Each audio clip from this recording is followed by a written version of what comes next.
법원이 국민의힘 정진석 비대위의 직무 효력을 일단 인정했습니다. 비대위 체제로의 전환을 위한 당헌 개정과 정진석 비대위의 효력을 정지해달라며 이준석 전 대표가 낸 가처분 신청을 모두 받아들이지 않았습니다. 취재기자 연결해서 자세한 상황 알아보겠습니다. 강민경 기자. 네, 사회 일부입니다. 자, 이르면 오늘 가처분 결과가 나올 수 있다고 했는데 결국 오늘 법원의 판단이 나왔죠? 그렇습니다. 법원이 국민의힘 비대위 체제로의 전환을 위한 당헌 개정과 정진석 비대위의 효력을 정지해달라며 이준석 전 대표가 낸 가처분 신청을 받아들이지 않았습니다. 서울 남부지방법원은 오늘 이 전 대표가 국민의힘에 대해 신청한 가처분 신청을 모두 각하하고 비대위원장과 비대위원들에 대한 신청은 모조리 기각했습니다.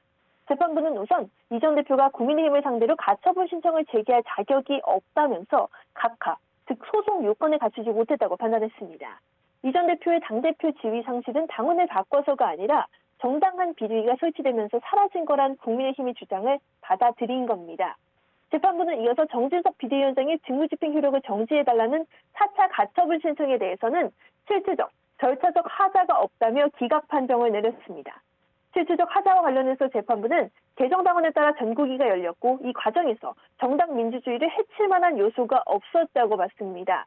또 정당이 내부 질서를 유지하기 위해서 당원으로 대의기관의 조직과 권한을 어떻게 정할지는 정당의 자유 영역이라고 했는데요. 당원을 바꿨다고 해도 그 내용이 헌법이나 법률에 명백히 위반되거나 사회 질서에 반하지 않는 한 정당의 의사를 존중해야 한다고 강조했습니다. 이렇게 바꾼 당원은 논란의 여지가 있었던 비상 상황의 요건까지 명확히 정했으니 정진석 비대위는 정당 민주주의를 해치지 않는다고 판단한 겁니다. 절차적 하자와 관련해서 재판부는 이 전 대표 측의 논리였던 소급 문제, 즉 최고위원 사인의 사퇴 시 비상 상황으로 당원을 개정해놓고 이전 상황에 대입해서 적용한다는 주장을 인정하지 않았습니다. 현 상황에서도 최고위원들은 사퇴한 상태고 또 개정당원에 따라 거리 상태로 봐야 한다며 소급 금지 대상이 아니라고 했습니다. 재판부는 이어서 이 전 대표 측의 다른 논리인 정진석 국회 부의장의 비대위원장 겸직에 대해서도 절차적으로 문제가 없다고 판단했습니다. 법원은 정진석 비대위를 구성하는 비대위원들의 직무집행 정지를 요청한 5차, 그러니까 마지막 가처분의 신청 역시 마찬가지의 논리로 기각했습니다.